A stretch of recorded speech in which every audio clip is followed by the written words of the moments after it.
olunaku lwaleero ng'ennaku z'omwezi 26 omwezi ogwakafuumulampawu omwaka 2024 kibadde kijjobi kusagamba kukira kimezeza okwenjala oluvannyuma lw'omukulu amanyikiddwa nga Federico Nyanzi Center.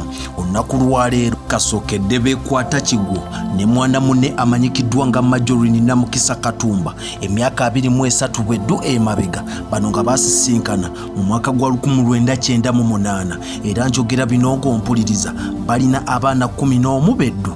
Olunaku olwaleero basazeewo obufumbo bwabwe buneeno babutongoze babusengule ku nsi emanyikiddwa nga Kawundo Kakubye Eddinisa bagende mu bitabo ebitukuvu era embaga eno ey'ebyafaayo etagenda kwerabirwa ebadde ku kkanisa ya St. Mary Lubaga Cathedral Church erugeri ku musingi gwa Kikatuliki. Ekkanisa eno esangibwa mu kibuga Kampala mu ttundutundu lya Lubaga mu bugwanjuba bw'ekibuga Kampala nga kino kye kibuga ekikulu ekya ggwanga lyattu Uganda. Ekkanisa eno mu famire ya Ssentamu Kyagulanyi kanisa ya byafaayo nnyo anti ne kitaabwe omugenzi amanyikiddwa nga George William Ssentamu we yagattibwa ne mwana munnwe amanyikiddwa nga Margaret Nalunkuuma mu mwaka gwa 1907.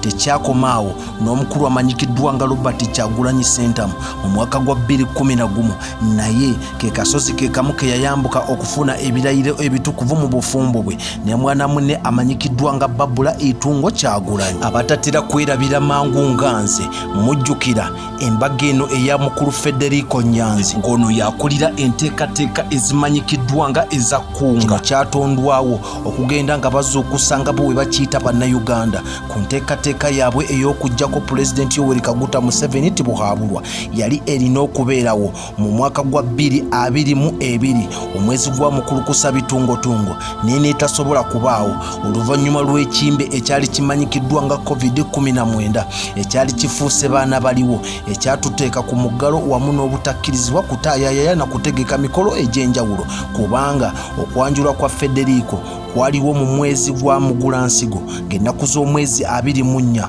omwaka gwa 2022 olunaku olwo lwe yakyala mu maka ga abazaala omwana ow'obuwala ono gwali naye gwe beesa naye empiki entakera. Ebirayiro ebikubwa nga embaga etojjera ebya siri kulekerera mu bulungi ne mu bubi mu bwavu ne mu bugagga bibakoleddwako omukulu amanyikiddwa nga kitaffe mu Katonda Archbishop Paulo Simwogerere. Ono yabaddewo okulaba ng'emikolo gitambula malidaadi saana.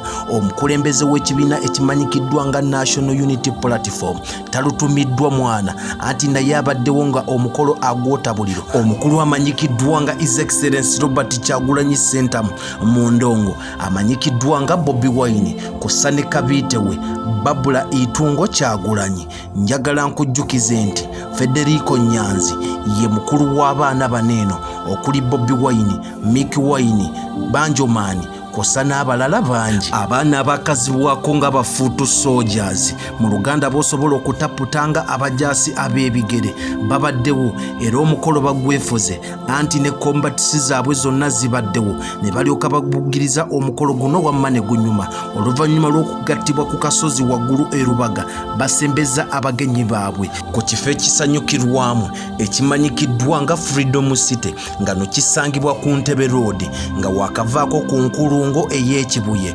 n'oyerekera bukolokolo oba okiraba kiri ku kkubo. Embaga eno ey'ebyafaayo ebadde ya kikungu ebaddemu akasente nga Federico ayanjula eri namungi w'omuntu kabiite we Nalulungi amanyikiddwa nga Majolina Namukisa Katumba. Nze omwana soda Export TV subscribinga commentinga atoshiyalinge ku Facebook followinga omwana soda ne ku TikTok.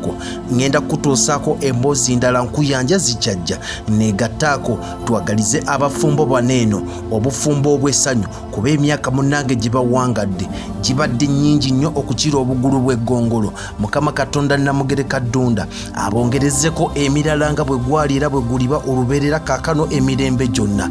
Mukama Katonda omulungi lwaki tokkiriza n'akunkuumira kanneeyongereyo ngende nkuleetere emboozi endala ennyuvu ku lwa Katonda n'ensi yange. Export TV to the world.